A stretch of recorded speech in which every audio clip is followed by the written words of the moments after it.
NEOM बनाया, मेहतर बनाया कि बाकी लोग मल मूत्र करेंगे और सुबह उठ के हाथ से उठा के माथा पे उठा के फेंकने का काम करेगा। कि जो शूद्र ब्राह्मण के साथ एक आसन पे बैठना चाहे तो राजा उसकी कमर पर दगवा कर उसे देश से निकलवा दे या उसकी चुत्तर कटवा ले। एक कहता है महोदय, पेज नंबर 271 पे लिखता है कि शूद्र यदि द्विजातियों से कठोर वचन कहे तो उसे जीभा छेदन दंड दिया जाएगा, क्योंकि वह अधम है, पैर से उत्पन्न हुआ। एक इसमें कहता है महोदय कि नाम और जाति लेकर यदि शूद्र द्वय से द्विज की निंदा करे तो जलते हुए 10 उंगली लोहे की सलाख उसकी मुंह में डाली जाए। क्या किसी कुत्ता को, गधा को मुंह में 10 उंगली लंबा लोहे का रड लाल करके डाला गया होगा महोदय? विपक्ष के द्वारा लाए गए कटौती प्रस्ताव के समर्थन में बोलने के लिए खड़ा हुआ हूं। इसके लिए हम अपने राष्ट्रीय अध्यक्ष, गरीब गुरबे के मसीहा लालू प्रसाद यादव जी और प्रतिपक्ष के नेता तेजस्वी प्रसाद यादव जी को और मखदूमपुर की महान जनता को दिल से धन्यवाद देते हैं।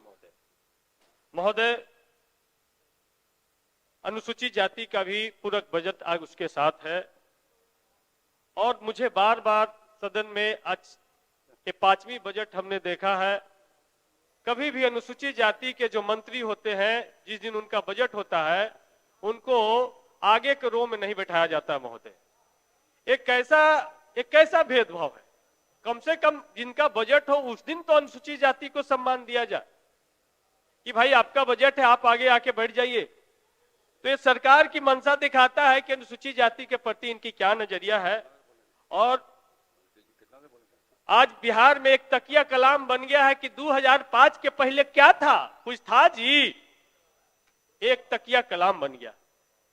तो हम 2005 के पहले हम बिहार को लेकर के जाना चाहते हैं और इसकी शुरुआत हम बाबा साहब भीमराव अंबेडकर की एक लाइन से हम कहना चाहते हैं कि समानता एक कल्पना नहीं होनी चाहिए, बल्कि इसको वास्तविक में बदलना चाहिए। तो समानता ये स्पष्ट रूप से दिखता है। समानता, आज आप माननीय बन जाइए, इस देश के राष्ट्रपति बन जाइए, इस देश के उप प्रधानमंत्री बन जाइए, किसी राज्य का मुख्यमंत्री बन जाइए, लेकिन आप अनुसूचित जाति हैं, ये आपको बार बार एहसास कराया जाता है। आपको एहसास कराया जाता है कि इस मनुवादी व्यवस्था में 6743 जाति में आपका पोजीशन क्या है, ये आपको बताया जाता है। तो हम ये कहना चाहते हैं महोदय, हम ये कहना चाहते हैं, हम अपनी पीड़ा आज बयां करने के लिए आए हैं कि पत्थर भी दूध पीते हैं, पानी में दूध बहाते हैं, हमारे बच्चे भूख पेट जोड़ जोड़ चिल्लाते हैं। ये स्थिति इस देश की है महोदय, और ये स्थिति आज से नहीं है। यदि हम इसकी चर्चा करें तो आज हम लेके आए हैं हिंदू लॉ बुक, ये मनुस्मृति, जिस किताब से हमारे धर्म को चलाने की कोशिश की जाती है, जिसको बाबा साहब भीमराव अंबेडकर ने 27 दिसंबर 1925 को इसको जलाने का काम किया था महोदय।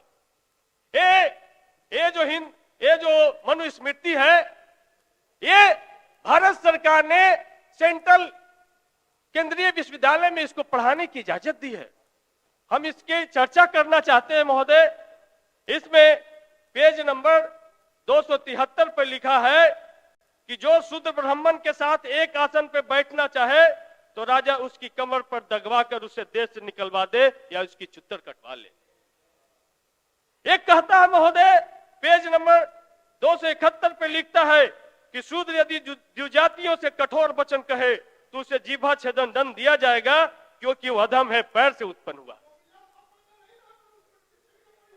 एक इसमें कहता है महोदय कि नाम और जाति लेकर यदि शूद्र द्वय से द्विज की निंदा करे तो जलते हुए 10 उंगली लोहे की सलाख उसकी मुंह में डाली जाए। क्या किसी कुत्ता को, गधा को मुंह में 10 उंगली लंबा लोहे का रड लाल करके डाला गया होगा महोदय? ये भारत के शूद्रों के बारे में एक धर्म विशेष में एक स्थान है उनका। इसीलिए बाबा साहब भीमराव अंबेडकर ने इस ब्राह्मणवाद के खिलाफ में, वर्णवादी व्यवस्था के खिलाफ में बाबा साहब ने इसको रेखांकित किया है। और भारत की व्यवस्था को यदि समझना है तो हमको इस 5 खंड में जो भारत की व्यवस्था है उसको समझना होगा। वैदिक काल जो 600 ईसा पूर्व के पहले का काल है, बुद्ध काल जो 600 से 1200 ईसा पूर्व का काल है, मुस्लिम काल जिसको कह सकते हैं या मध्यकाल 1200 ईस्वी से 1800 ईस्वी का काल है, ब्रिटिश काल जो 1800 से 1947, और अब जो स्वतंत्रोत्तर काल चल रहे हैं जिसमें भारत का संविधान लागू हो गया, उस काल में हम जी रहे हैं महोदय, उस काल में हम जी रहे हैं। लेकिन ये जो स्पष्ट रूप से हम कहना चाहते हैं महोदय कि आज हमने एक किताब पढ़ा आपके सेंट्रल लाइब्रेरी में, कांची लैया की बुक है हिंदुत्व मुक्त भारत की ओर।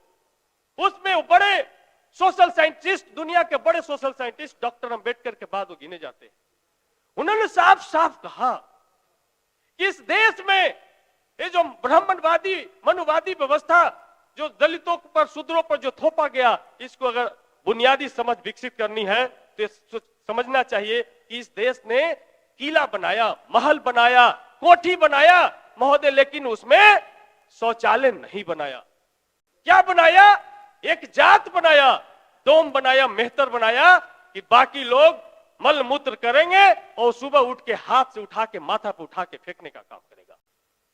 इस देश में महोदय वॉशिंग मशीन नहीं बना, इस देश में बासन मैन बना कि हम जिंदगी भर कपड़ा गंदा करेंगे, तुम्हारा काम, तुम धोबी हो, जिंदगी भर तुम्हारा काम धोना है। प्रधानमंत्री का भी किताब लेके आए हैं। इस देश में महोदय डॉक्टर नहीं बनाया, नर्सिंग होम नहीं बनाया, एक जात बनाया, चमैन बनाया कि किसी के घर में डिलीवरी हो तो बुलाओ चमैनिया को, उस चमैन को बुला करके डिलीवरी करवाया गया।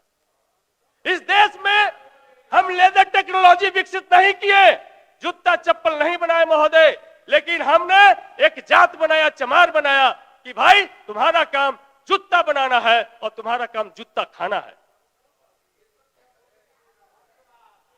आपकी बारी आएगा, आप अपनी बात करिएगा। महोदय इस देश में सबको गहना पहनना है, सबको सोने चांदी का सामान पहनना है, बहुत कीमती लगता है महोदय, लेकिन इसको बनाने के लिए कोई टेक्नोलॉजी नहीं बनाया, एक जात सोनार बनाया। इस देश में सबको बर्तन चाहिए, लेकिन बर्तन का टेक्नोलॉजी नहीं बनाया, हमने कुम्हार एक जात बनाया, लेकिन उसके साथ क्या हमने व्यवहार किया। इस देश में हेयर कटिंग सर्जरी हमने विकसित नहीं किया, इस देश में हमने हेयर कटिंग सर्जरी हमने विकसित नहीं किया, हमने एक जात बनाया, नाई बनाया, ठाकुर बनाया कि तुम्हारा काम जीवन भर हमारा बाल और नाखून काटना है। यह भारत का मनुवादी व्यवस्था।